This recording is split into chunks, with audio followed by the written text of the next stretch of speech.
So humans, first of all, are very bad at identifying misinformation. We showed people a true piece of information and a false piece of information. We didn't tell them which is which. And we asked them, can you identify what's misinformation? And we tell you that, one of this is misinformation. Since these are 1 out of 2 options, random guessing would be 50% accurate, right? Humans were only 66%, or 2 out of 3 times they were correct, 1 out of 3 times they were bad. So not great, right? And that's when we explicitly told them that one is misinformation, right? So if they would come across it casually on social media or on their WhatsApp forward, then they are even less likely to pay attention to it.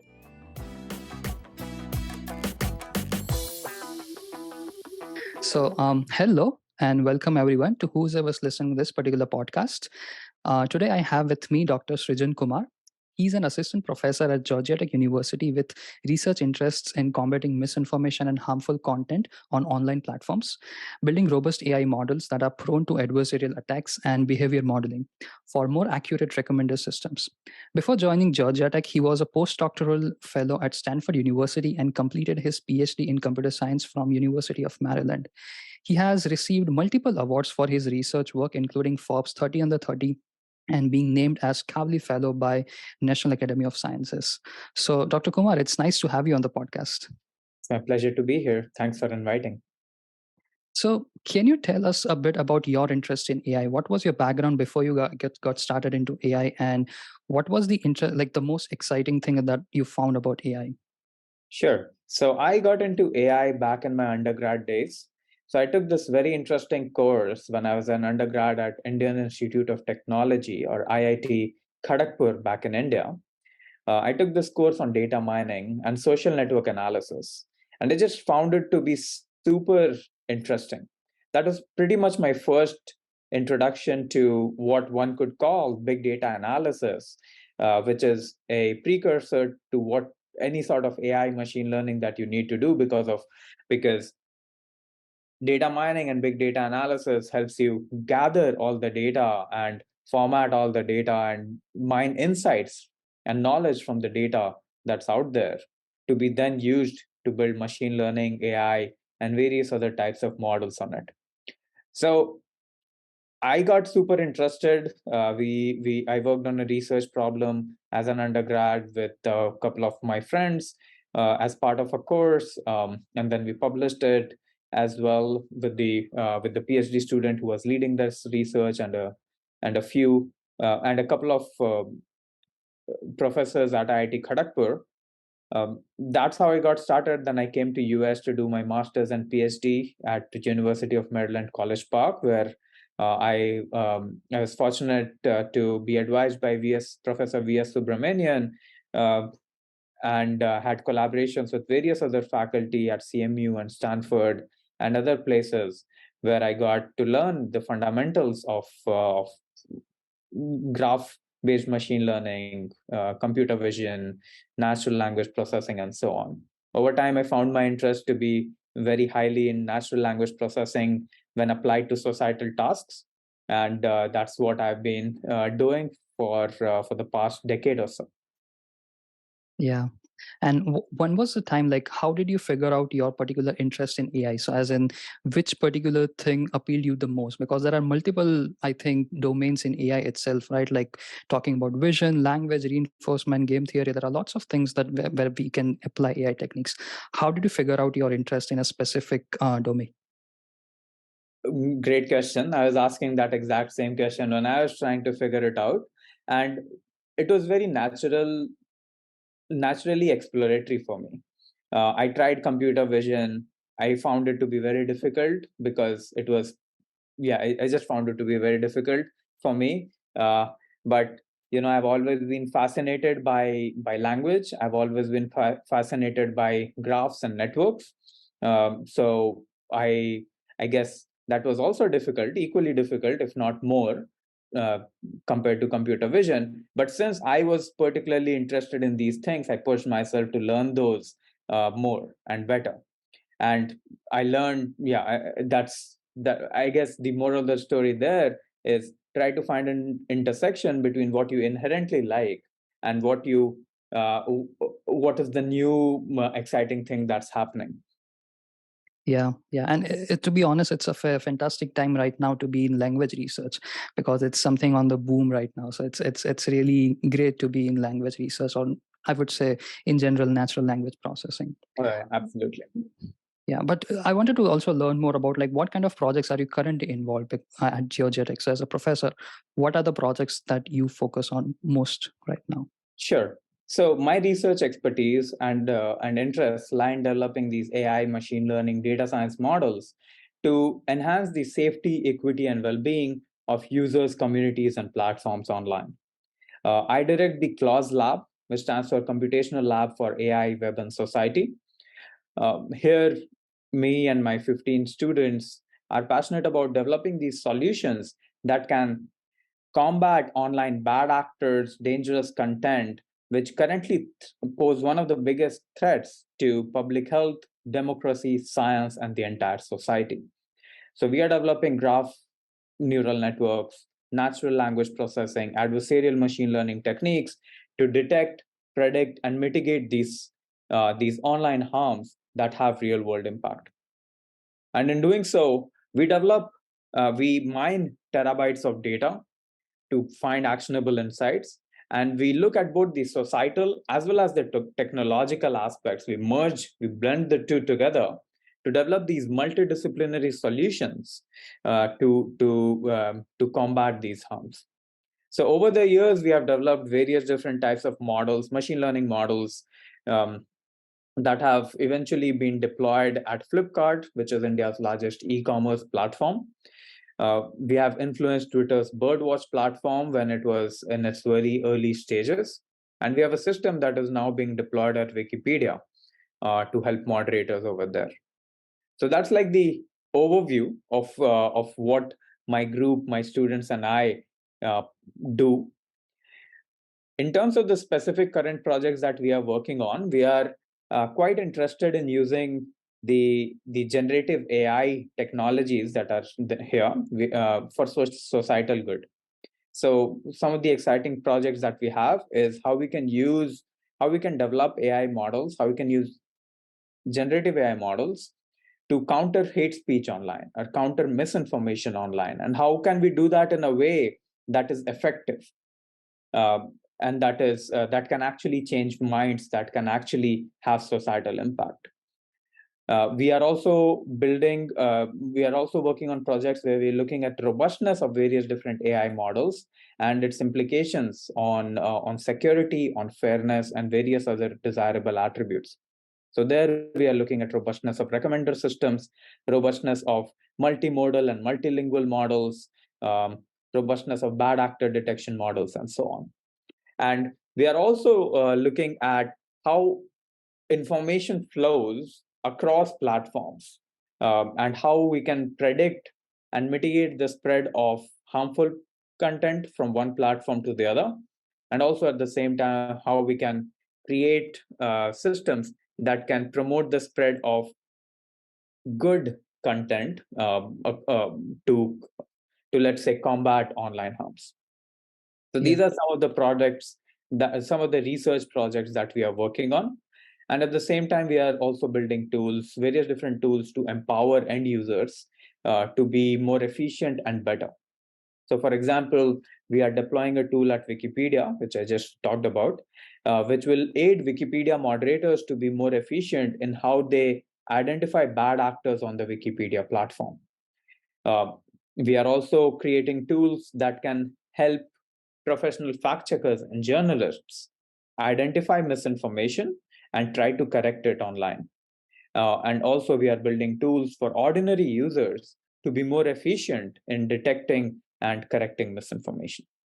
So these are some of the projects, both on the research side and on the tool building side, that my students and I are working on. Yeah, no, fantastic. I think there's a fantastic list of projects that you're working on. Maybe and maybe try to understand these things in much more detail. So let me ask you, as in, what do we mean by misinformation? So for someone who might just use social media just for fun, he or she might not know what exactly we talk about when we say misinformation that is being spread on online. So can you give some instances, like what are the real instances of misinformation? We know the whole like I think there is a whole study where people have done for the 2016 US election, right, which was swayed using these kind of misinformation that was on Twitter and other kind of platforms. So how what are the things that we are looking for when we say misinformation spread online? What do they look like? Sure. That's a very good question, Jay. So misinformation can take all sorts of shapes, forms, and it can come in various different languages. Misinformation primarily is content. So let me distinguish between misinformation and disinformation. So misinformation is verifiably incorrect information that is spreading online, right? So the key thing here is verifiable, which means it's not someone's opinion. There is some evidence uh, from reputed organizations or entities or individuals that this information is wrong. And then there's disinformation.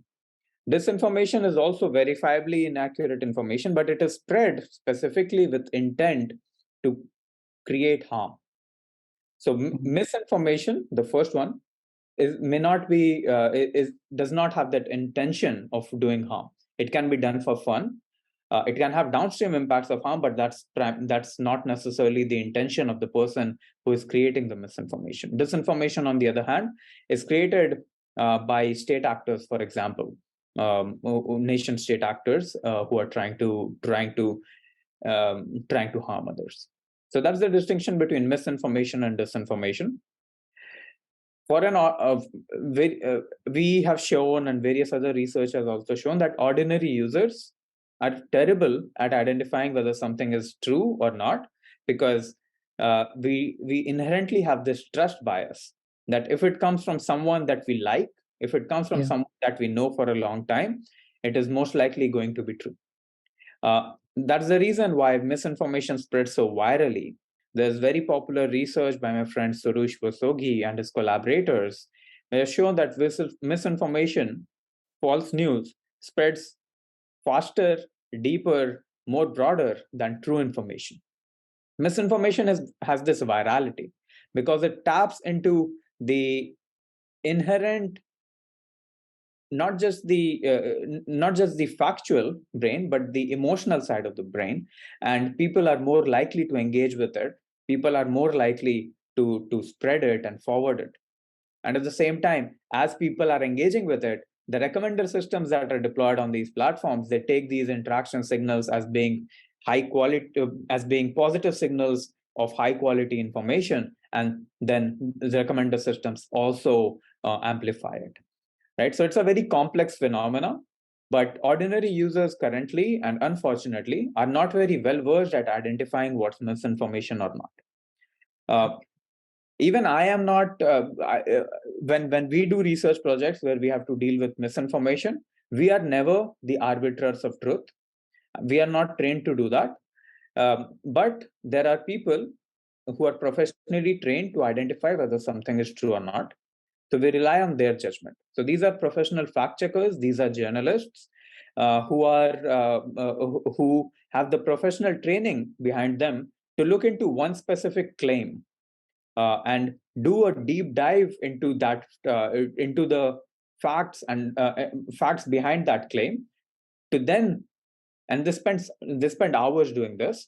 And at the end of that process, they say to what degree that information, that claim, is true or not, and then they provide that evidence. So there are various different fact-checking organizations that we rely on. Primarily, we when we are doing our research, we rely on fact checks created through this fact-checking consortium called the International Fact-Checking Network, which has a very extensive process of vetting professional fact-checking and journalistic organizations who then put out fact checks. So we take the fact checks that have been created by these professionals, and we use that as as we would technically call it, ground truth for identifying what's true and what's not. Right. And let me branch off this conversation, because one of the key things that you mentioned that also brings me, like, we'll put a bookmark, like I'll come to the specifics of this particular conversation too. One thing that you mentioned is like misinformation typically comes from like reputable sources, right? So it's like specific, like we trust these sources to have our information input, but it could be misinformed. So like I'm learning information in a confident manner, but I'm learning the wrong information. And this brings me to something like I have been like, this was something I was discussing with my colleague at my lab. And when the ChatGPT came, a lot of people just switched onto that particular mode, because yes, the when you type in a question, the answer format looks really appealing. So if I'm searching, like typically I would be searching for things that I'm either very good at or maybe like I'm very bad at, right? Like if I'm learning something like a totally new topic. So one of the key things that he mentioned to me was like when he or she's typing on these particular tools, the information is kind of, I would say, convincing enough. Like I don't know how to put it the right technical word, but when I tried this particular tool, and for the things that I know, what are the outputs looking like and what should be the correct information, like normally on Google we can verify that, saying that, oh, if it's a highly cited paper, I know this is true because this has been published by the leading researcher in this topic. But versus it's completely wrong with like something like ChatGPT. Do you think in this kind of works where you're trying to combat misinformation, tools like ChatGPT, can these tools make things worse when you're trying to limit misinformation? Or like, let me know what your comments are, and broadly speaking, what do these tools, like, do they contribute to misinformation, or it's a completely different genre of information search? Thanks for the question, Jay. Very interesting question. Let me answer that in two parts. Um, so misinformation is often so humans, first of all, are very bad at identifying misinformation from true information. So we did one of the first works several years ago uh, based on misinformation on Wikipedia. So this was not social media misinformation, but we did a fun experiment. So we showed on Mechanical Turk, we showed people a true piece of information and a false piece of information. We didn't tell them which is which. And we asked them, can you identify what's misinformation? And we tell you that, one of this is misinformation. And if, since these are one out of two options, random guessing would be 50% accurate, right? Humans were only 66%, or 2 out of 3 times they were correct, 1 out of 3 times they were bad. So not great, right? And that's when we explicitly told them that one is misinformation, right? So if they would come across it casually on social media or on their WhatsApp forward, then they are even less likely to pay attention to it. But then the interesting part is we looked at what mistakes people were making. Why were they thinking that something was true, or why were they thinking that something true was false?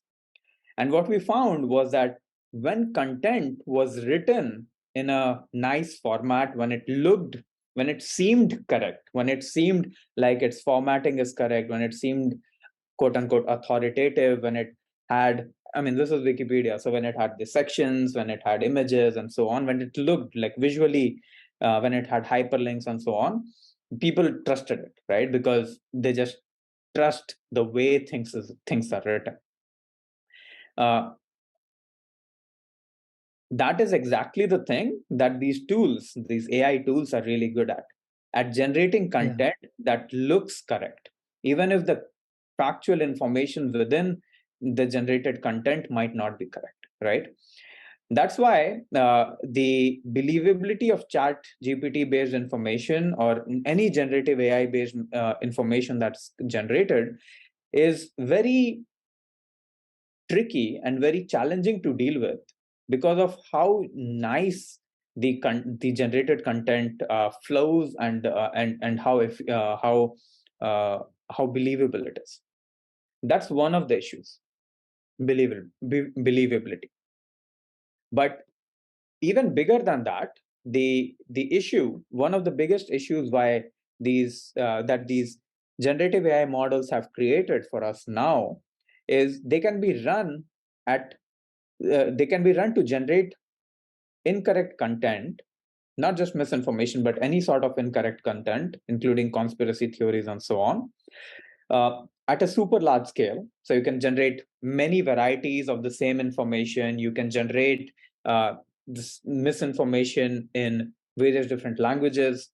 Uh, you can do it at a super high speed, so it doesn't take you now 10 hours to write a misinformation article. You can do that in a very low, very high speed, and of course it's very cost effective in a way. uh, so the volume is the issue. And the third is that with these tools, it becomes very easy to hyper personalize misinformative content. Right now, that's not happening, in the sense that when a certain piece of misinformation is created, the same piece of misinformation is broadcasted to everyone through the channels that these misinformation spreaders have created over time. The same misinformation is spread. But now, with the power of AI, one can create very personalized misinformation that's personalized. The same misinformative content is written in a way that will appeal to your religious belief, that will appeal to your various different types of interests that you have, and so on. So essentially, think of it as the combination of recommender systems and these large language models together, being used to Yeah. generate misinformation, to make it more believable. Based on these things, it will become much and much harder for the platforms to deal with misinformative content, uh, which already is a big problem for them. And what I believe is going to happen is, I believe that right now we are at this juncture, at this crossroads, where uh, if we don't do something now about this issue, we'll regret that for this decade or several years to come. And and it's a really hard problem to solve. One of the reasons it's very hard to solve is because even before ChatGPT, it was very difficult to identify misinformation, right? Yeah. Just because of how it's written, and fact verification is very difficult. Uh, Even if individual platforms, individual APIs, individual companies are able uh, create these filters or layers on their APIs to prevent generation of false information. There are various different uh, open source models, open source versions of these large language models that can be used to still generate mis and disinformation. Yeah. That I feel is the biggest challenge. Disinformation even more than misinformation, because when we are dealing with nation state actors that are super, they have the resources, they have the talent to operate heavy machinery behind all of this. We can be certain that such type of AI generated content will start circulating pretty soon. Yeah, no, I think what you said, like this also innovates me in thinking, because I've never thought in that way, because I knew these kind of tools like ChatGPT, they can create information that is very convincing, but I didn't realize that you can actually personalize those convincingness of these answers also. Because, and that would be, I think, I'm not sure if that's already being done, or like in like not ChatGPT, but like other tools. But it's very exciting. So like let me try to understand an intuition from tackling these problems. So since you work on these kind of, so let's take a two-step process. So you said about disinformation and misinformation. So let me try to understand, what is your intuition when you say you are trying to combat misinformation using AI tools? So let's say if there is one topic that is the buzzword right now, and you have multiple sources like CNN and lots of other news sources writing articles. Now there could be misinformation, and these are reputed sources, so any kind of false information would fall under the category of misinformation. So what is the intuition? Can you pick some of your work where you would try to tackle these kind of uh, spread of misinformation from these sources? And you can take any of your works that you can, but try to like let I'll let you explain the intuition behind this. Like what is the intuition of these algorithms? Sure. So there are various different types of algorithms that lie in the category of how you can use AI to help combat online harms. So I bucket them into two categories. One is detection of these online harms, and the second is mitigation. So let's start with detection. So when I joined Georgia Tech, so that was in January 2020, and March 2020, everything went online because of the pandemic. And I was just getting settled in Atlanta, trying to find where good restaurants are, good coffee places are, and so on. And things, as you might recall, were very chaotic on the ground. People were rushing to Costco to fill their trucks with toilet paper and sanitizers and so on. And while all of this chaos was going on in the physical world, a whole other storm was brewing in the online world. And that was the storm of online misinformation regarding COVID. And it was crazy. Like, there were so many different types of misinformation that was flowing around, related to taking various different type of fake cures of COVID-19. So taking garlic, eating garlic and lemon and ginger would cure COVID. I got those on WhatsApp forwards. I saw those online as well. Um, there were misinformation around that Bill Gates is behind COVID-19. Later during the cycle, we got more harmful misinformation that taking ivermectin and hydroxychloroquine can cure COVID-19, that led to people taking them. And unfortunately, many of them had to be rushed to emergency rooms because it's not safe to take it. Uh, then there were various different types of online misinformation that vaccines cause, various different types of COVID vaccine misinformation, that they contain biochips and they are not safe, um, and so on and so forth, right? So various different. So as time evolved over, let's say, this 3-year period, various different types of online misinformation has spread. And as this online misinformation has spread, we have had to develop these NLP models to detect these this misinformation online. Now, as I explained before, we never say what is true and what is not. We rely on professional fact check labels that are created. So we wait for that. We wait for those labels to come out. Let's say we are interested in studying COVID vaccine misinformation. So typically, the data that we use is from Twitter, and we collect data using COVID and vaccine keywords and various different types of variants of these keywords that we would have. So we wouldn't just use COVID; we'd use coronavirus, C19, COVID-19, and so on. So we would create a keyword set, and we would start crawling data based on those. Then we would use the fact check labels that have been provided by professional fact checkers to see which of these claims are true or not.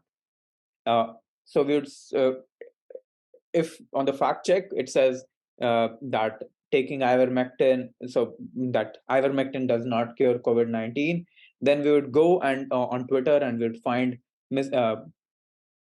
tweets that mention the word ivermectin and vaccine and so on, and we'll get these tweets. Then we would follow this process. So far, we have done that manually, but of annotating content from that's misinformation from true information based solely on the fact check. So we would label anywhere from 200 to 2,000 data points. That takes time, as you can imagine, but that gives us this ground truth of online social media content that is now verifiably incorrect. Some of these are true and some of these are not. Essentially, tweets are labeled in these two categories, and then we create a classifier on top of that. So we'd use anything from Roberta or BERT embeddings to create these classifiers, to anything more complex than that. And we would be able to use these models to detect misinformation. So far, we have developed various different types of these classifiers based on various different types of misinformation that has spread over the last 3 years. But as you can imagine, this is a very time-consuming process because we need to label a lot of data. So these days, we are exploring the use of few-shot learning techniques to identify to create these classifiers that are much faster than much faster to train, because they only would require let's say 10 data points to be labeled. So we are in the process of doing that, but that's one of the things that we use when we are solely looking at text. Then there comes the graph part, where we look at the social network, the retweet network, the content network, and we look at how the things are spreading and where it is spreading to, and we create graph neural network based models on top of those. So graph neural networks, for those those of you who are listening, who are not familiar with it, is this emerging area of machine learning where you create machine learning, deep learning based models that uses the graph or the network structure. So you can imagine a social network is a graph where you have each user representing a node in the graph, and edge is a follow-followee relationship between two users or two nodes. You can create a retweet graph where the edges would be who retweeted whom and so on. So you can create graphs out of pretty much everything. And these graphs are much more informative, because now you are not just looking at what is the content that is being spread, but who is spreading it, or who are the set of users who are spreading it, what are the patterns of the spread, and what are the timestamps of the spread. Prior research has shown that the spreading patterns of false information is very different from true information. So when we can incorporate all that information into our graph neural network model, we are able to create these better detectors of online misinformation. So over the years, we have created various different such models using graph and natural language processing, and we have used those to identify misinformation. And also we have open sourced many of these data sets, many of these classifiers and hand labels that we have created, so that other researchers and other entities that are interested in this can use this. So that's a long explanation of how we create these various different types of misinformation detectors. Right. So I think, yeah, it's an interesting approach. So I think you are trying to create a classifier based on two sets of modalities. One is basically the information content of the tweet here in this case, like which is the post. So tweet itself and its activity. So like what kind of spreading network it has been referring to.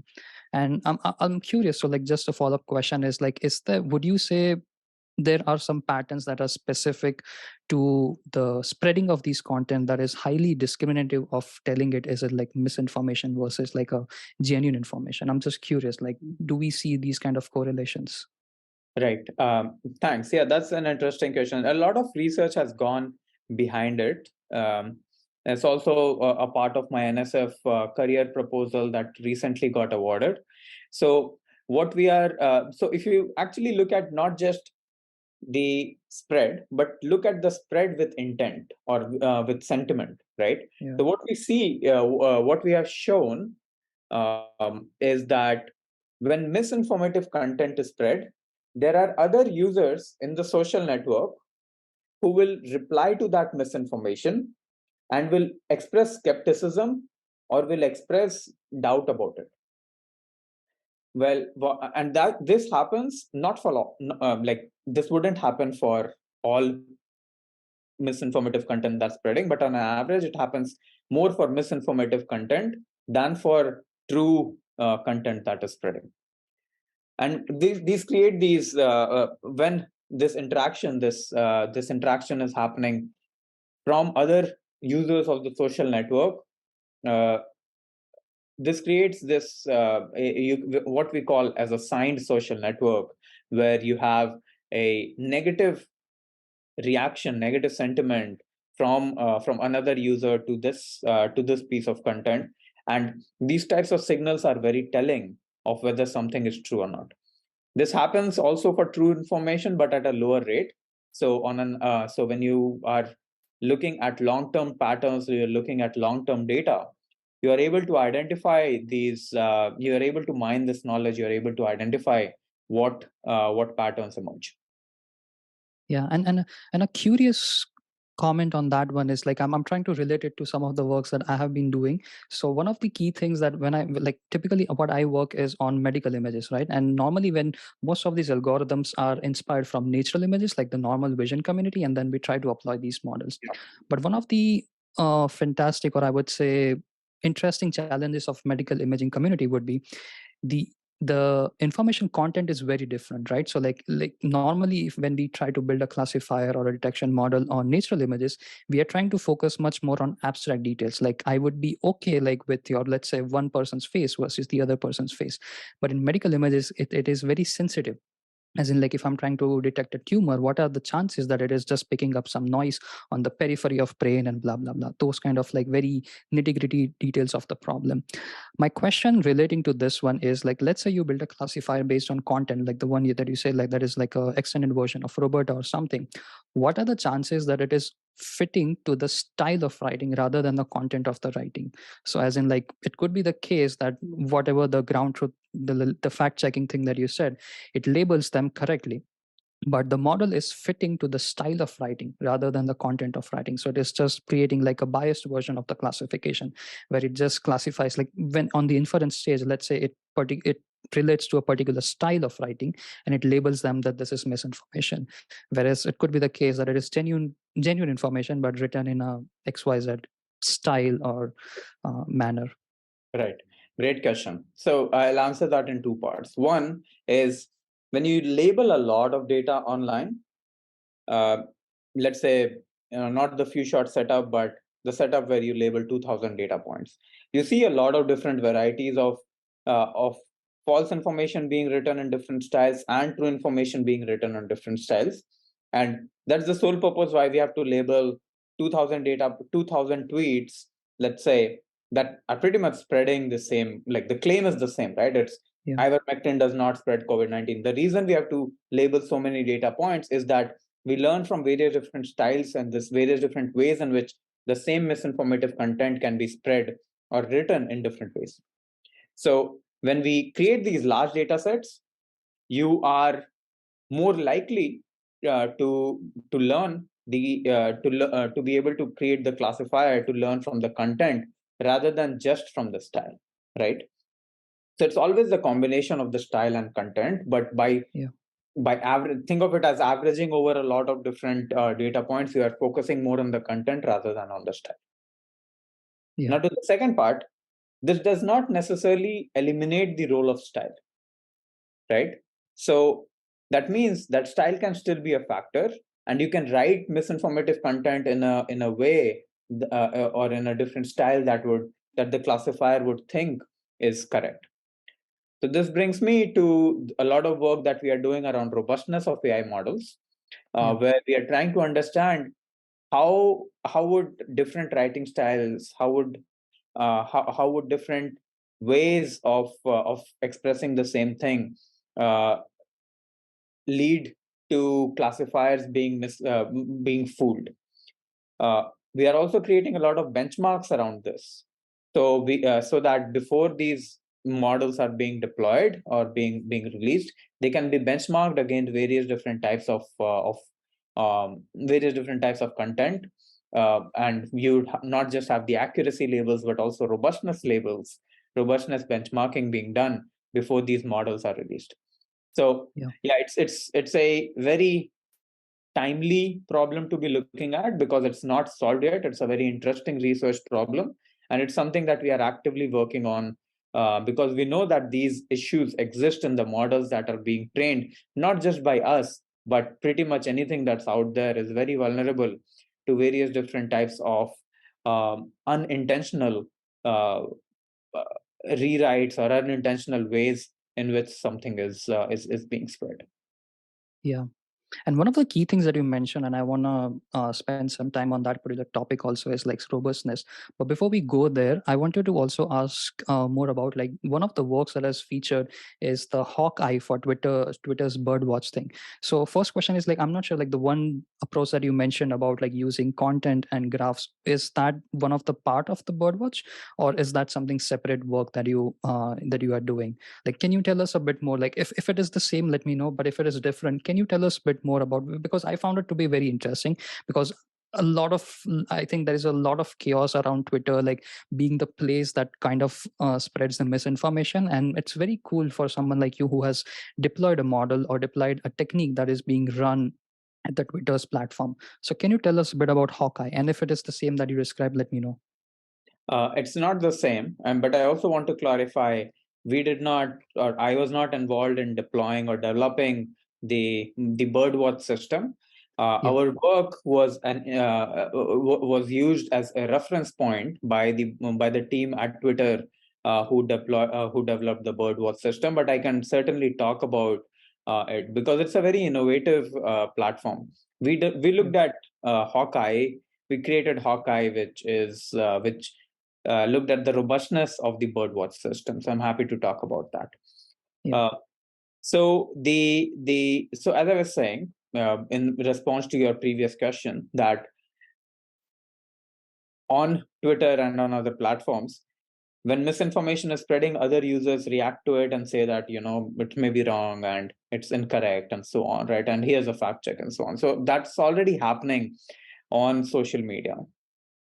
So we studied in a paper that we published now 3 years ago. We looked at how is misinformation spreading around COVID-19 on Twitter, and how is counter misinformation, how are misinformation corrections spreading on Twitter. And what we found was that while professional fact checkers and fact checking organizations are the ones who are creating the fact checks, they don't actually engage with people who are spreading misinformation. Ordinary users like you and me, we are Twitter users, or social media users broadly. Ordinary users are the ones who are actually engaging and correcting misinformation online. So 96% of all counter misinformation messages are spread by ordinary users. This shows that this highlights the role that ordinary users have in keeping the social media platform a good and a safe place for everyone to use. Birdwatch is a system that formalizes that idea, which Twitter has deployed, where it enables communities to detect and flag misinformation. So anyone can go on the platform, go on the Birdwatch platform. They have now renamed it to Community Notes. So anyone can go and provide labels to fact checks, or rather, label to tweets, saying I think this is misinformative and here is why. I think this is correct and here is why, and so on, right? So it creates a platform where ordinary users can explicitly label content as true or not true and various other labels. That is a very innovative idea, because various different research has shown that crowds have this power where on average they perform equally well as professionals when they are doing any sort of content labeling, and and by using the power of the crowd or the wisdom of the crowds, you can empower, you can do these jobs at a larger scale, right? So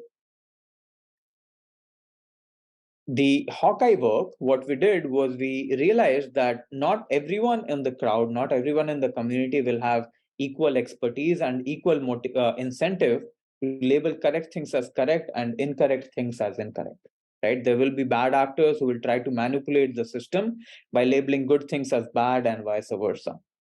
So what we looked at was how robust, how reliable is the current system, and if not, what can be done. So it wouldn't be surprising that just a simple aggregate voting of how many truth versus how many false labels or content gets is not reliable to identify, and can be easily manipulated, like very easily manipulated. So we proposed a sort of reputation system for labeling to say, you should not only consider how many labels, how many true and false labels a piece of content has received, but also what is the reputation of the user in giving these labels. how has the user previously given reliable labels or not. So we created an algorithm that learns the reputation score of each labeler and uses that to aggregate in a better way and provide a better label for the Birdwatch system. But the broad idea that the Birdwatch and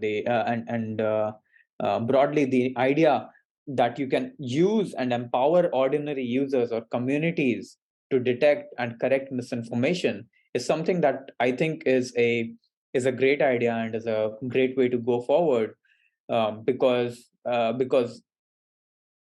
ordinary users are the ones who are actually on the ground looking at information, and just by empowering them to do it at a larger scale, to do it effectively and correctly, and educating them to do it better, you can identify misinformation, even emerging misinformation, at a scale that was not possible before.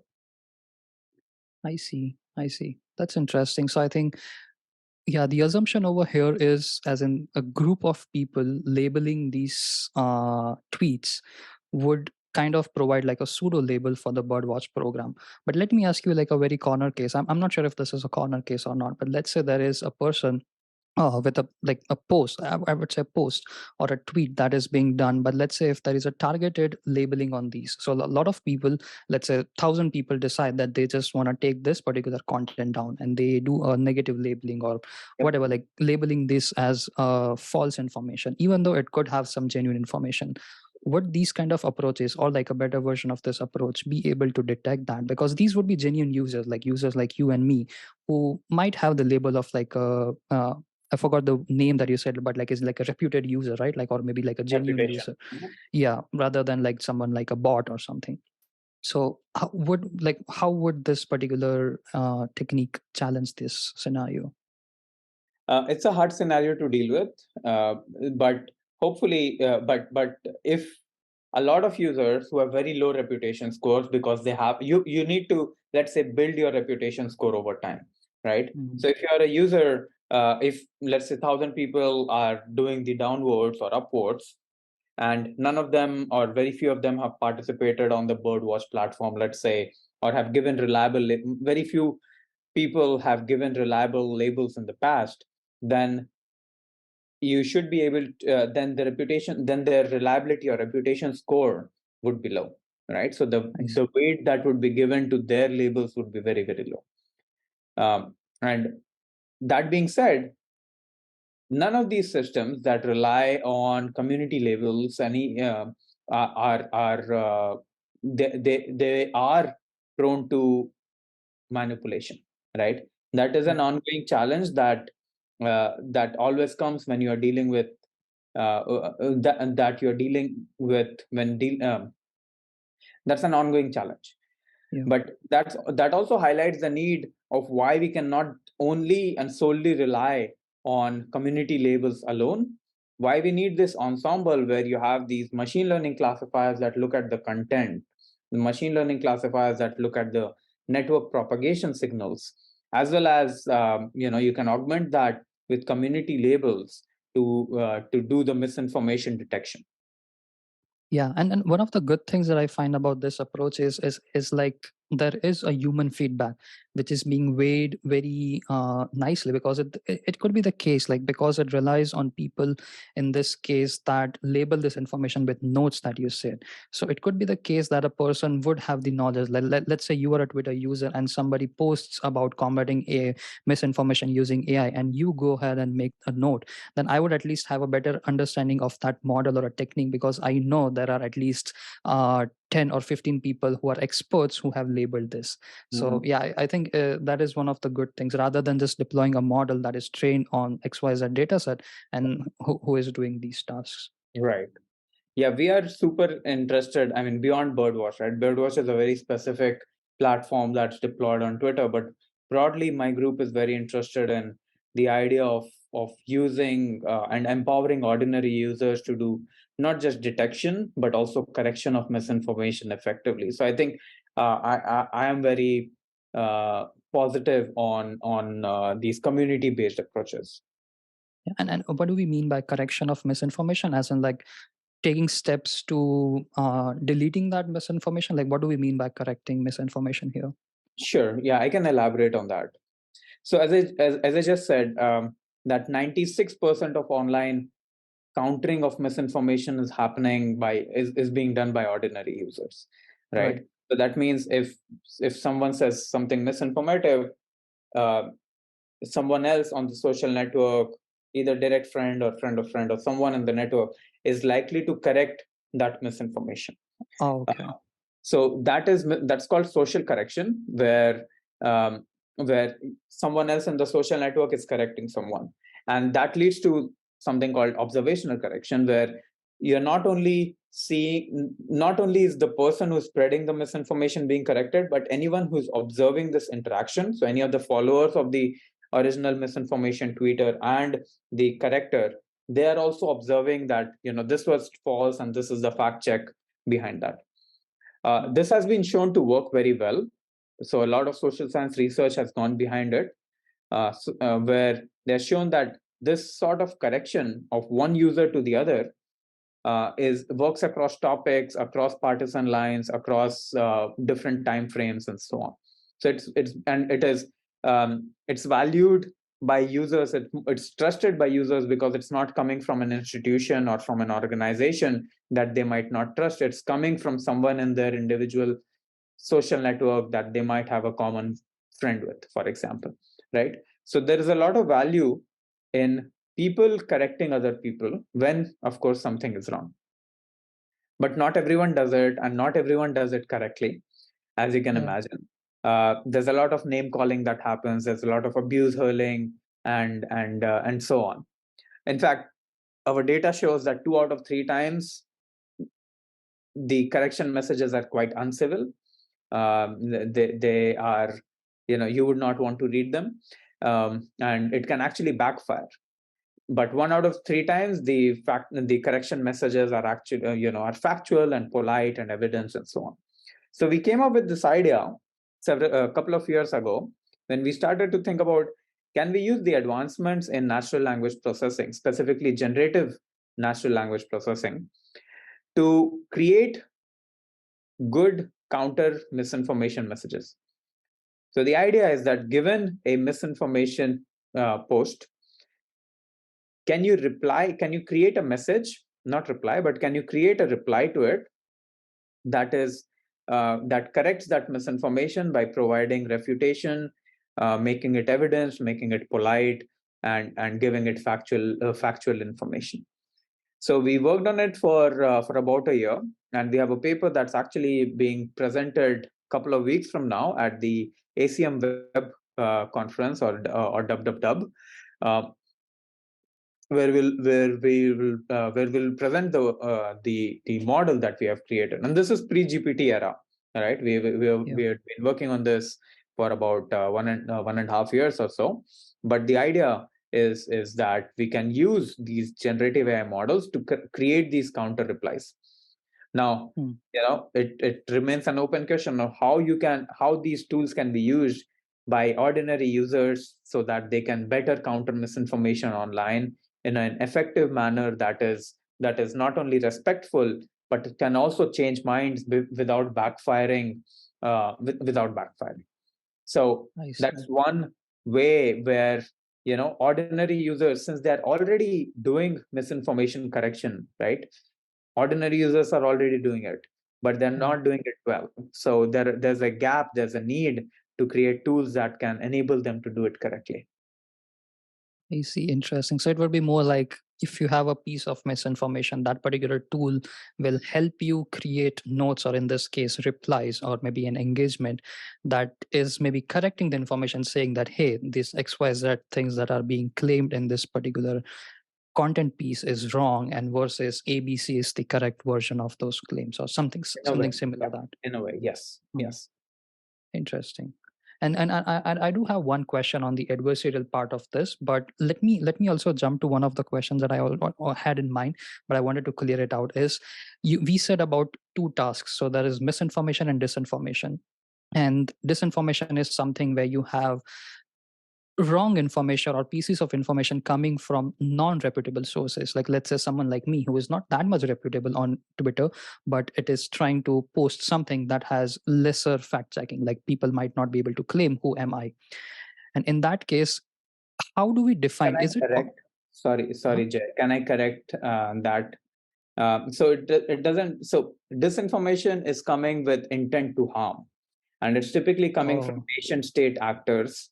So it's not coming from you, for example. It's not coming from ordinary users, right? It's coming I see. to manipulate people, right? Specifically with the aim of manipulating people. So the intent is I to see. harm, and it's coming from and the source. They might not like it. Might be on any website, right? The source doesn't matter. Same for misinformation. Misinformation can is also false information, and it can come from any. It doesn't need to come or from a reputed organization or reputed website. It can come from any. It can be hosted, for example, on any platform. I see. I see. So it would relate to something like that we have like in Twitter bots. Like, bots are created with the intent to harm. Is that correct? Would that relate to disinformation? Let's. I don't want to name something, but yeah, not necessarily Twitter bots, but state like certain I countries see. creating certain type of propaganda or disinformation that can interfere with certain other countries' content. I see. Okay. Okay. Then let me put this question in the other bucket. That, as in, like, I was more interested in the idea of, like, let's say bots, right? Because that was something I tried to dabble myself, like, just from curious perspective, nothing much more like a fine grained research. But is it possible? Is it possible to detect these kind of fake bots on Twitters that are trying to, let's say, spread information? It could be either good or bad, because if you see, these bots typically try to tweet or retweet or like certain kind of comments. They don't have really an agenda or like a common ground to being like personalities of a real person. Is it really possible to detect these kind of bots versus, let's say, someone like a static user like me? I'm not that much active on Twitter, but I'm just occasionally active, so even my activity could look as much as random as that particular bot. Is it possible to detect these kind of behaviors? Indeed, it is. So bots are so there's a lot of research that has gone behind identifying bots. There are several friends of mine who have spent decades studying how you can detect what are the behavioral characteristics of bots and how you can distinguish bots from ordinary users. And there are various very peculiar behavior characteristics that bots have. So when you look at, for example, the time when these bots are active and the behavior, the temporal patterns that they have, you would find that bots are active in various. First of all, they're super active. Most of the bots Yeah, are super active, right? They're they're engaging a lot, they're tweeting a lot, they're retweeting a lot, and so on. That is one. They're active at weird hours, right? You would not expect someone who is located on East Coast being active every 20 minutes, for example, even throughout night, right? So you find these weird temporal patterns. You also find these weird clusters where you have these set of accounts that are retweeting each other and liking each other and following each other. So you get these clusters. So that's where the network analysis piece comes in as well. yeah. And you also find that ordinary users have this bursty behavior, right? Like you log in, you do a bunch of activities, and then you become inactive or log out. Then you log in again after several hours. You have this bursty activity, and you log. So these types of bursty behaviors are very typical of ordinary users, but you don't see those in typically on ordinary bots. I see. Um, Now, of course, knowing all of this, you can create a bot that mimics a very human-like behavior. That's what makes it super difficult to identify bots and or any sort of these online harms, because this is always an arms race. So I'm not talking about bots, but in general, any misinformation detector that we create, right? Any sort of bad actor detection model that you create, anything that you do, and you publish a paper on it, and you create a classifier that says whether something is, let's say, misinformative or not, or bot or not, and so on. If you're smart enough, you can create another version of the same thing that is able to fool those detectors, right? So this becomes an arms race between the people who are creating these bots and the people who are trying to detect them, or people who are creating the misinformation, people who are trying to detect them. And it's a very real thing, right? It's the same thing happens in cybersecurity. There are always people who are trying to infiltrate your cybersecurity, your network, and there are always these always defenders against them, right? Same malwares are always upgrading and improving over time, and so are the antivirus systems that are there, right? So it's always an arms race, and so is the scenario in this disinformation, bad actor, bot scenario, online harm scenario as well. So these are very difficult to identify. Even more difficult to identify than bots are cyborgs, which are these combination of accounts where it's an account that's partially bot behavior and partially human behavior, right? So there's a human behind the account, but it's also operated as a bot. So it's a combination, and then it becomes super tricky because it is able to do the manipulation by, but also has the bursty behavior, for example, right? So this arms race is very real. And along those lines, we have been trying to study the adversarial nature of these detectors, right? Because you can try to understand that if you have a detector, let's say, that's detecting a bad actor, and you know that the bad actor can evolve its behavior, can update its behavior to fool the model. Can we do it in a form? Can we study this in a formal manner?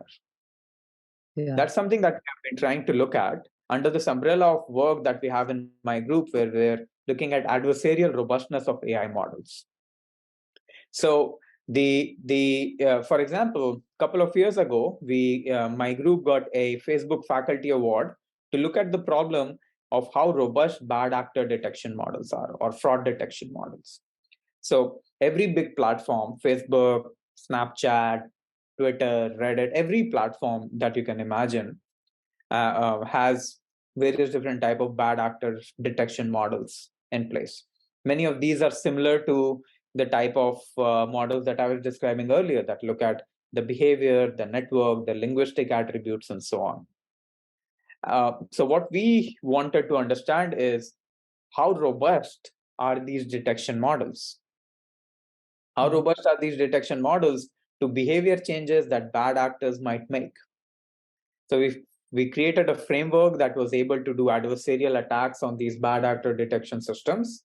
And we were able to show that many of these systems are actually quite vulnerable to manipulation, even very, very, very simple manipulation. So we were able to show in our paper that Facebook's one of bad actors detection systems that Facebook uses can be fooled 26% times by a very simple manipulation that a bad actor can do. And this is an in-deployment system that Facebook has, right? So this shows that these bots, these bad actors, these misinformation creators are able to change their behavior to manipulate the systems that are out there, that are there to detect and mitigate their impact. Yeah, so I think so. One follow-up question to that is, like, one thing that you said is very interesting is these kind of bad actors are trying to improvise themselves based on these techniques that can filter them, right? So would you say that moving forward, as in from the AI community or like a research community perspective, adversarial training is one of the ways forward to train these kind of robust models that are robust? Like, I mean, I also wanted to, as in, define the robustness from you for the audience who might not be able to understand what exactly we mean by robustness, but we'll come to that. But would you say adversarial training is like the only way forward, or like the most stable way forward to build these techniques that are prone to adversarial attacks? The answer actually is we don't know what is the best way to create systems that are not only accurate but also robust, right? I mean, there's no research in this topic, at least from the bad actor detection models that we are talking about. Right? There's a lot of research, for example, in the general area of adversarial robustness. Um, and there, yes, adversarial training has been shown to be one of the ways that works well in creating models that are robust against certain types of adversarial attacks. But in the domains of misinformation detection, or in the tasks of bad actor detection systems that are, let's say, graph based or language based or behavior based, we actually don't know what is the best way to create systems that are accurate, that are robust without sacrificing the accuracy. Right. So that's actually an open problem that needs to be solved. And one more question that is like outside of this particular application domain, that is like combating misinformation, that I wanted to learn, like, because you have been working in this field for so long. So when, like, I always feel when people say building robust AI models versus like generalizable AI models, what are the differences? Are these terms like normally used interchangeably? Because what is the end product? Like when we say this is a robust AI model versus this is an AI model that can generalize to unseen test samples or unseen data sets, Yeah. what is the key distinction between them? Or is it like a very overlapping definition? Good question. Yeah, I think there's similarity, but also fundamental differences. So the generalizability is a subset of robustness. Uh, you you gave an example of out of domain generalizability. So let me explain that. So let's say you train a model on certain type of data. Uh, you out of domain generalizability would be, will that model work well if the data distribution shifts, or if the data Right. completely changes, or if the labels change, right? So there's concept drift and data drift and other changes that can happen in the data. How well the models would work around those? That was one. So that is around generalizability. So a big goal of AI community is to create models that are generalizable, and the reason is that you would want to create, you would want the model, you would, if you are able to create these generalizable models, then you are able to create some model and it will be able to work well in other unseen tasks or new tasks, right? So the system inherently becomes more reliable, more robust. Right. There are other types of robustness as well that one needs to care about. So I see robustness and reliability as a bigger umbrella, of which generalizability is one aspect. There are other aspects under the robustness umbrella, and the second is adversarial robustness. So the generalizability part, there's no bad actor who is trying to fool the system. It's just data shifts over time, or new data set is created and you want to apply it, right? So there's no malicious intent behind it. When you look at adversarial robustness, there's an adversary who's actively trying to break the system, right? So there's this arms race that we are dealing with. So adversarial robustness is this intentional attempt at breaking the system. So the robustness, yeah.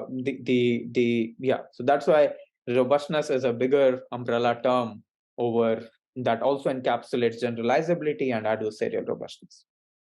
Right. Yeah. This definition makes a lot more sense. As in, like, we don't have any bad actors that are trying to manipulate your predictions. Versus in generalizability, it's like the inherent problem of the data.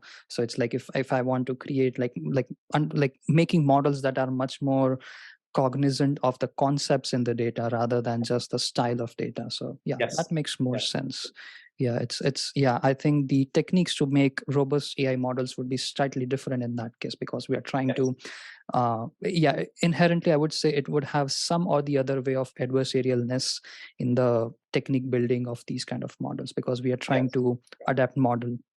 Okay, makes sense. And there's also this scenario where, the even in the generalizability, the data, the concepts might change over time as well. Yeah, that also happens. So all of this, yeah, in the generalizability, that everything is happening naturally, and that's what you're trying to protect against.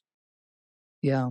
To add to this conversation, as in like one of the key things that we like also like we are working in my research is like we are working on trying to understand brain aging. So like normally it's a hypothesis that if you are older, like let's say you're suffering from Alzheimer's, you have like something that is called faster aging, like or like an accelerated aging. So your brain appears much more older than your actual biological age. So that is the way that we are trying to use deep learning models to detect these kind of aging patterns. But the key thing that normally like most of these algorithms fail is at, let's say you have a database that is collected by X university, like a institution, hospital. But and if you have some other institute that is using slightly different scanner, the MRIs to you or like Yep. just me or you, it looks Yep. very similar.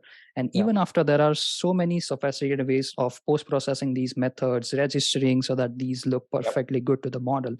And when you take this model that is not like, if I apply this model to a completely different country's hospital, let's say something in UK or China, or that has Won't work. very different, the model fails drastically, like not Yep. even by like it doesn't fail by a small margin, it fails a lot. And it becomes like most of the problems if you see in vision community, they typically work with, let's say, image and data set, CIFAR and all those kind of Yep. Yep. works. The techniques have become so sophisticated that yes, you can prove that these XYZ method that I claim tackles the problem of generalization. But when we come to real world scenarios where the data set have much more drifts, or I don't know what is the right word for that, but like distribution drifts in these kind of data Distribution sets. shift. Yeah. Yeah. Yeah. So Yeah. yeah. Yeah. No, absolutely. I think that's a very real problem. So, you can you train data set you train your model on data set A, and it doesn't generalize to data set B because of various practical scenarios. You use a different scanner, you use a different MRI machine, you're at a different hospital that has a different Yeah. way of recording the data, and so on. uh, all of that is very real. Yeah. And Yeah. those are what we would call unintentional or natural, shifts in data, natural changes in the data, and you would want models that are reliable, that are robust against those changes. Yes. And let me switch gears and maybe ask you a different set of questions right now. So like we covered a lot of about you as a person who is working on combating misinformation online and making robust models using AI techniques. A student friendly question is like, we see like normally like you pretty much started your research journey at a very, like I would still say it was a peak time of AI. But let's say if someone is starting right now, the field feels so much saturated or crowded that you have plethora of things that a person can choose from. Like I, as a person, I would feel interested in AI, but where do I start? I like large language models, I like vision transformers, I like rest nets, I like a lot of things, I like reinforcement learning, I love the idea of building something like a similar model to like AlphaGo, who is doing amazing predictions. What kind of advice would you give to a student who is interested in AI but is confused where it should be my starting point? How do we navigate to this crowded landscape of AI? Yeah, it always feels crowded. I think, I mean, you are feeling, or you or your peers are feeling crowded. You're feeling that it's crowded now. When I started, I felt that it was already super crowded, right? So I think that feeling never goes away when you're starting starting your journey. So the thing is, just start somewhere, right? Like, don't overthink it. Find something that interests you and just start with it, because it will always feel that it's super. It was easier back, and now it's harder. I felt the same way when I started, right?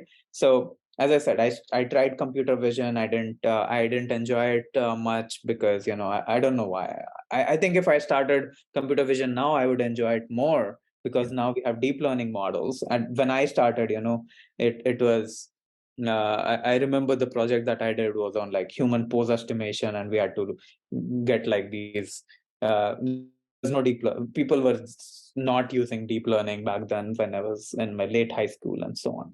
So Yeah. the fields change, fields evolve, because of these evolutions, new things emerge, which leads to which leads to advancements, but also leads to issues. So if you are starting as a researcher, as a junior PhD student, you can start you can look at problems that you find interesting, but the best way is to find an area, broad area, not a problem, but a broad area that you think are interested in. Let's take a class in it. If you still find it interesting, do a project in it with a professor who is working on it, um, and see if that interest continues to grow. Ideally, it should. Ideally, you should, as you learn more about something, you should find more. You should find it more and more interesting, uh, and get hands-on experience with it. Don't just read papers. Get hands-on experience, code, so that you know what you're getting into. And if all of these things work out, then then you have a starting point. Now the thing is, you these days the fields are getting so homogenized that the same techniques are being used across the fields, right? Yeah. So if you know how to use transformers, and let's say you were trained to use transformers in computer vision, with some effort you can learn to transfer that skill. You can use that skill and apply it in language. You can use that skill and apply it in graphs, right? It's not a direct transfer, but at least you are not starting from scratch, because the fields are getting more and more unified, which is a good thing, right? So what I see is that start somewhere that you find interesting, and find a project, find a topic that you want to explore. There are various different class projects that you can do, or you can explore various different things in class projects, for example, and just take it from there. You can do projects with faculty, at Georgia Tech, for example. We have you can do a special topics, essentially a project over a semester with the faculty. If you continue, if you like it, you can continue. If not, you did a semester, you can move on to other things. Yeah. Yeah, no, I completely agree. Like coming, like even though I'm a lesser experience in these domains than you, but definitely something, if someone would ask me, I would just say like, yeah, just start something, because it's practically impossible to like do a breadth first search on all the topics and then find something interesting. It's like the Sophie's choice thing, right? Like Sophie's choice, where you have like so many options and you're just eternally confused. Yep. So it's better to start from somewhere. And one of the key things I also like what you mentioned is like the fields being homogeneous, right? So when I started, like I'm working on 4 projects and all of them are medical imaging related. So I was concerned at some point, and I told my professor I still want to be a PhD in computer science, not just like someone who is working on Alzheimer's and migraine detection. And she said the same thing which you clarified, as in like once you learn how to apply AI models on this particular data set, it is pretty much transferable under the assumption that you are able to transfer these knowledge. And most of people in from my lab now work at Google, Tesla, Cruise, and even LinkedIn. So I think like pretty much lesser intersection of medical imaging in Yep. all Yep. of these companies. So yeah, Right. that's a really factor for people like me to understand that you can still be working on a particular topic as part of your master's or PhD, but you can still work. Absolutely. I think when you're like if your goal is to get a job at an industry after, I mean, when I say you, I mean not just you, but in general, Yeah. student. If someone has uh, is interested in getting a position in AI machine learning, just do, you don't need to work on the exact same problem on in your dream company, because these companies have like hundreds of teams, if not thousands of teams within them.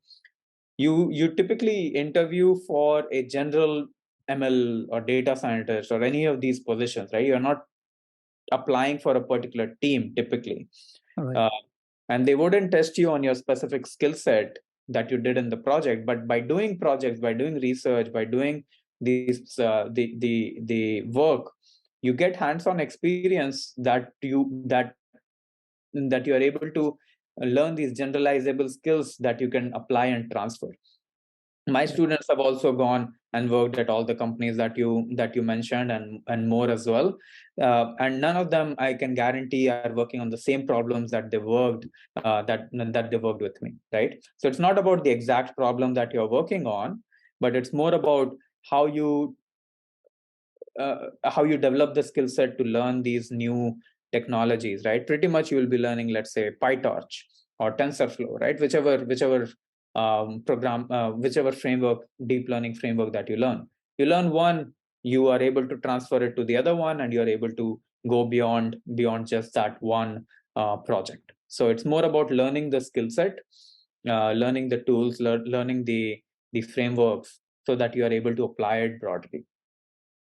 And talking about jobs, so one thing that we mentioned, like when you go for jobs in future, and increasingly nowadays, so typically, like if you see traditionally people who end up doing a PhD, typically like the rates of them becoming a professor or being in academia are slightly higher.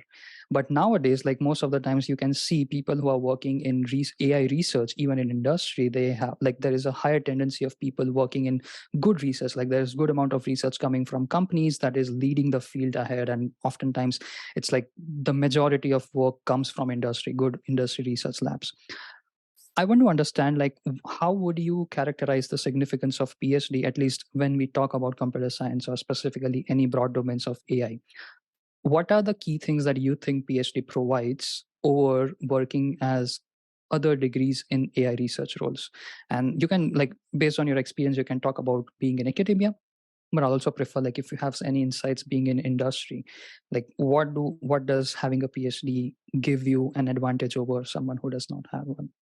Sure. Yeah. Good question. I think that's a interesting thing to think about. I did spend some time at Google after Stanford and before Georgia Tech. So I do have some, I wouldn't claim a lot, but I do have some industry experience that I can contextualize my answer in. Um, the skills, I would say that if you want to go into industry and do engineering work, data engineering, ML engineering, and so on, you don't need a PhD. Hmm. And you can, but if you want to do fundamental research work, if you want to build algorithms, if you want to build uh, if you want to create new algorithms and so on, then you need a PhD, right? It's not just useful for you to get the position, but also to get promoted and go on in that career trajectory. It's not just about getting the position, right? Yeah. Of course, that being said, you can do a PhD and still do engineering work, data engineering, ML engineering work, or vice versa. You can be, let's say, a master student and end up creating algorithms and so on, right? So it's not mutually it doesn't guarantee, like, you can still do it, but Yeah. more likely, if you have a PhD, you get the skill set of critical thinking about one problem or one type of problem, and how you can deep dive into it, and how you are able to create solutions that are not straightforward, or that do not exist. I think that is something that PhD teaches you, of creating solutions for things that don't exist.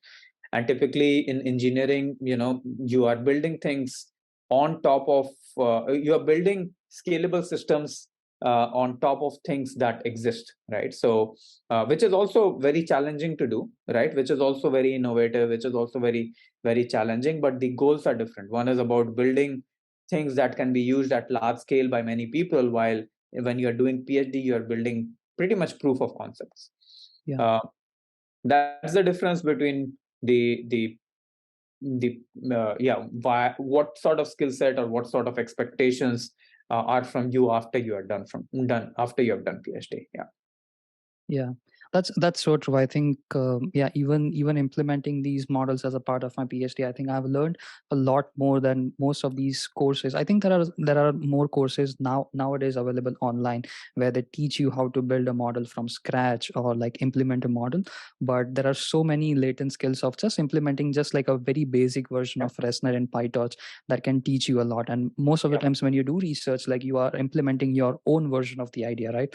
So that will make you go and like read more of the documentation of these tools and frameworks, and inherent process of doing those things will help you learn more about these framework and other skills that are again not a part of curriculum, as you said. Exactly. And I think it's getting easier now with ChatGPT and GitHub Copilot and others being you, like, you can actually use that to enhance your learning and speed up your learning, right? You don't have to Yeah. go and search for documentation, but rather you can use these tools to your own benefit, right?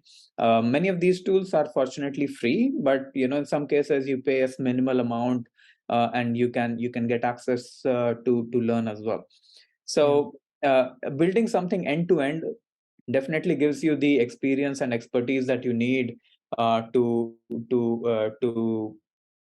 not just build that one thing, but the skill set. You develop the skill set to build something that goes beyond it. True.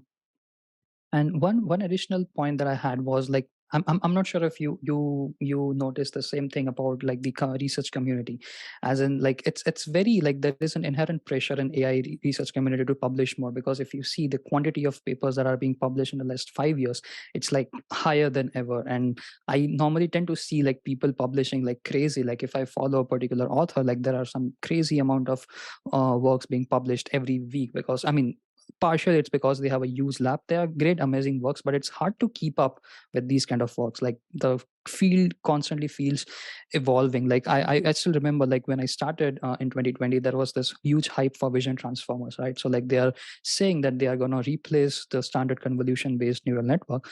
And nowadays I mean I would say the graph is stabilizing. It's not like they are at par of convolutions. They are not outperforming and underperforming.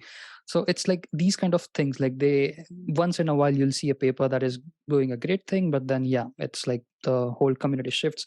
So it's basically like the idea of following up on research is becoming harder, at least for someone like me who is just started dabbling in this field. So first of all, like my first question is like, do you feel the same, like it's harder to catch up, or does it get better over time with your expertise and your filtering lenses of reading these articles? And secondly is, how does one who is new in his or her career escape the part of running down the rabbit holes of publishing more, rather than focusing on some kind of quality work that has an impact, rather than just running experiments, having the GPU power, like you said, like the arms race for GPUs nowadays is also like a big thing. So publishing out results with just like a 0.01% increase in accuracy. So yeah, first question is, do you feel the same? And secondly, how do we avoid that? So I always advise my students to go over quality over quantity. So because as a PhD student, your goal is not to publish many mediocre papers, but to publish few really great papers. Uh, because as a PhD student, you are doing fundamental research, right? Proof of concept research, which is what we do in academia, right? You're solving an important and interesting problem that the community and you care about, and you're trying to build solutions for that. What you're doing in terms of that is you want to find a so the problem definition, the problem itself is very important, right? You want to solve a problem that will have an impact if solved, right? Because let's say for each project you will be spending at least 6 months, let's say 1 month, 1 year, right? 6 months to a year you will be spending on one problem, right? So you do want to select a problem that will have impact, or that you and your advisor and your research team thinks that will have an impact. Uh, to do good work in 6 to 8 months or 10 months or 1 year, it takes time, right? It takes time to do that.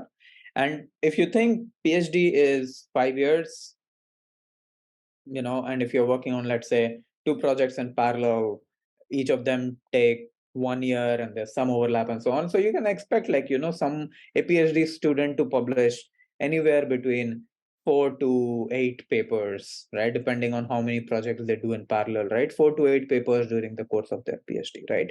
That's not a lot of papers, right? Which means you have to focus on quality over quantity, right? And as a student, you can't compare yourself with a professor who is running a group of, let's say, 10 PhD students, right? But it can feel overwhelming. I understand the emotion that you are going through of like this, just so much out there, right? And it keeps on coming. Uh, so I think one thing that one needs to do to try to overcome that is to see how is to understand that the problem of uh, the field will evolve, the field will keep moving, but it won't move, it will stabilize, right? Yeah. In the sense, there are some times where certain topics get super hot and a lot of papers are published in a very short time period, and then after that it gets stabilized, right? And typically short period is a few months, right? It never is like several years. And after that happens, in new papers that come out are making incremental progress on top of it. So when you're writing a paper which requires baselines, you are okay with comparing it with the original model that was there. And that means that while you can understand what the new research is that's coming out that uses the same base model but makes some improvement over it, you wouldn't necessarily need to compare it directly in your research paper when you're publishing it, right? It's okay for you to compare with the base model, uh, unless of course the new paper is doing exactly what you're doing and it's directly comparable. Typically we have not seen reviewers complain if we don't. I mean, the base models that we compare with have to be relevant, and we do compare with like more recent versions of that, but we cannot compare with every model that is out there, right? That's not even an expectation. So yeah, so when we are doing rebuttals, for example, reviewers always ask for adding this baseline and that baseline, and we do add those, right? Because these are newer and these are more relevant. And when we are writing the paper as well, we do add the original base model and few extensions, few more recent versions of that. Yeah, but I think it's important to understand the base fundamental models, the ones that have gotten a lot of attention and have changed, quote unquote, changed the field. And then after that, the new ones that are there, I think you can take those with a grain of salt. Yeah. No, I love that. I think it's very important to filter out these kind of works when you read them, because it's like you said, like the quantity has increased, but it as I think you mature in your research, it becomes very important to filter out these problems, and you see if this is just more like an incremental work versus some kind of genuine research. And yeah, that has to be done over time, and it comes after with some kind of experience of reviewing papers, reading papers, and understanding the problem set enough. So yeah, thanks for sharing that. Yeah, I think as I was saying, like as in like normally I tend to keep the last question open to the speaker to ask more like general advice for people who are getting started in this field. But I think we covered a lot of advices, like where you said like you can just get started rather than overthinking about what are the options, what are the best ways for me to be interested in this field. But I'll still keep this question open. So you asked any additional tips? Yeah, so I would say, start with a goal in mind of what skill sets you want to develop, and enjoy the journey. So try a lot of things, see what works. I think in today's day and age, if you're looking for an industry position, it's very important to get the hands-on skill sets to on the tools, on the models, the tools, the frameworks that are out there. And it's very important to get that understanding. And you can really get that. There's so many resources that are out there that are even beyond the university scope, right? Like there's just so, like, compared to when I started, you can find so much information, so many great resources on GitHub, on Medium posts, and so on, that you can really, if you do have the time and if you do have the passion for it, you can really learn a lot of really amazing things. Yeah, no, I love that. But I mean, yeah, I'll put a pause on that particular. I won't add anything. I'll let you rush to your class. But thanks a lot for being here. It was an amazing conversation. I think people who are interested in this field will definitely enjoy that. I'll leave links to all your profiles and other things. So like if somebody's interested, they can reach out to you. But thanks once again for being on a short notice, and hope you have a good lecture. Thank you, Jay. It was a pleasure. Thanks for having me. And if anyone wants to reach out to me, I'm very easy to find. Yeah. Awesome. All right. Thank you so much.